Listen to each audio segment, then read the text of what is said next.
الذي سرق الوجود نبي محمد المحمود واصطفاه فكان خير مبعوث وخير مولود وأتم مكارم الأخلاق من سلك طريقا يلتمس فيه علما سهل الله طريقا إلى الجنة وإن الملائكة لتدعون رضا لطالب العلم رب اشرح لي صدري ويسر لي أمري واحلل عقدة من لساني يفقهوا قولي وأفقهوا يأتي. Sebagai rasa hormat takzim saya para guru-guru saya yang saya hormati, Abah Tim GPI Gerakan Peduli Indramayu yang sekarang ini sedang mengadakan kegiatan ziarah. Itu tempatnya di Syekh Syarif Hasan. Semoga kita mendapatkan barokah dari beliau, amin ya rabbal alamin. Ini mohon izin kepada Abah, kepada Kang Ustad Sepul dan juga Kang Ustad Ulum. Yang pertama ini mengenai tentang kegiatan Hizbus Syahban. Tadi yang dijelaskan oleh guru kita semua, yaitu Kang Ustadz Saiful, mengenai tentang membaca Yasin 3 kali. Yang pertama buat umur kita untuk mendekatkan diri kepada Allah Subhanahu wa taala. Wa khalaqtul jinna wal insa illa liya'budun.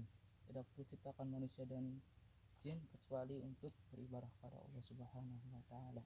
Ketika kita tidak sholat, ketika kita tidak melaksanakan kewajiban kepada Allah Subhanahu wa taala, man taraka sholata muta'ammidan paman kafaro jiharo. Ketika kita tidak melaksanakan sholat itu sudah dinyatakan kafir. Paman kafaro jiharo, kafir secara nyata, jadi terang-terangan kafirnya. Jadi dimanapun kita berada, walaupun kita di laut, walaupun kita di darat, walaupun kita di udara, itu tetap melaksanakan ketaatan kepada Allah Subhanahu wa taala. Yang kedua mengenai tentang rizki. Yang kedua mengenai tentang rizki, tadi juga disampaikan oleh guru kita semua, Ustaz Saiful, rizki untuk bersedekah. Nah, sekarang sudah dibuktikan oleh tim GPI setiap Jumat, setiap hari kita bersedekah.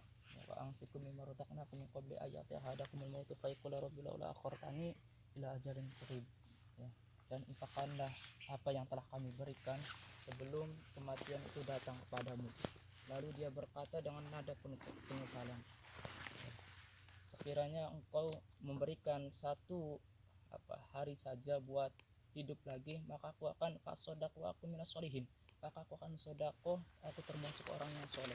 Jadi banyak orang yang sekarang meninggal itu hanya ingin hidup lagi hanya untuk sodako. Jadi ini yang dibutuhkan oleh tim. Semoga kita tetap istiqomahnya itu tetap sodako, bukan karena lain.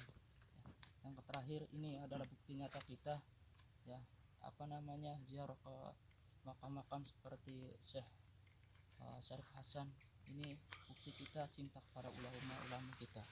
Saya di ala nasi zaman yakfiruna minal ulama, akan datang manusia di mana orang-orang itu yang menjauh dari para ulama.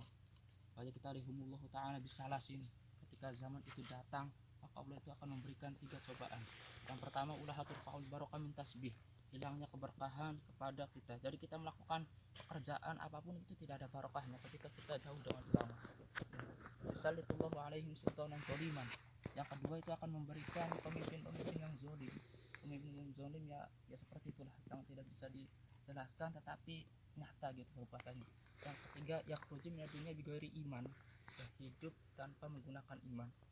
Jadi sekarang alhamdulillah sekarang kita tim GPI dan rekan-rekan semuanya, ya, kita sudah melaksanakan kegiatan seperti ziarah kepada Syekh Syarif Hasan. Ini adalah bukti cinta kita kepada ulama-ulama. Dan saya pesan kepada saudara-saudara semuanya, ya, pesan kepada khususnya Nahdlatul Ulama, pada Ansor Banser dan lain sebagainya, pada saya sendiri sebagai Ibnu Ikatan Pelajar Nahdlatul Ulama. Sekarang ini banyak ulama-ulama kita, bahkan Kiai Akil Sirot pun, ketua PBNI itu sering disalahkan karena dan banyak juga itu yakunu fi akhir zaman, akan datang itu di akhir zaman, yakunu fi akhir zaman qaumun afdalu a'malim at-talabu bainahum yusamuna al-anta, ya, akan datang di mana manusia itu merasa ibadah yang paling istimewa, ibadah yang paling bagus itu adalah yang menghina orang lain. Sallallahu alaihi yakunu fi akhir zaman qaumun afdalu a'malim at-talabu bainahum yusamuna al-anta. Ibadah yang paling istimewa adalah yang menghina orang lain, mencaci maki orang lain. Nah, ini sudah terbukti. Padahal Al-Imam Ali Asy-Syafi'i radhiyallahu taala anhu, beliau pernah berkata, "Hawil daman atakrahal qata wa la takrahul mukhti." Ya, sebisa mungkin kita harus selalu tidak suka dengan kesalahan, tetapi jangan sekali-kali kita tidak suka dengan pelaku kesalahan. kun ba'izun lil maksiyah, kita harus selalu tidak suka dengan perilaku maksiat ya, tetapi kita jangan sekali-kali kita membenci orang yang melakukan maksiat. Kun ba'izun lil maksiyat sami'il asih intakhizil qaul walakin ihtarim qailah, walaupun kita berbeda pendapat, walaupun kita bersilang pendapat, walaupun ihtarim qailah, tetapi kita harus bisa memuliakan orang yang ngomong ya. Itu saja pesan dari saya, kurang lebihnya saya mohon maaf. Wallahul muwaffiq ila aqwamit thoriq wal 'afwu minkum. Assalamualaikum warahmatullahi wabarakatuh. Waalaikumsalam warahmatullahi wabarakatuh.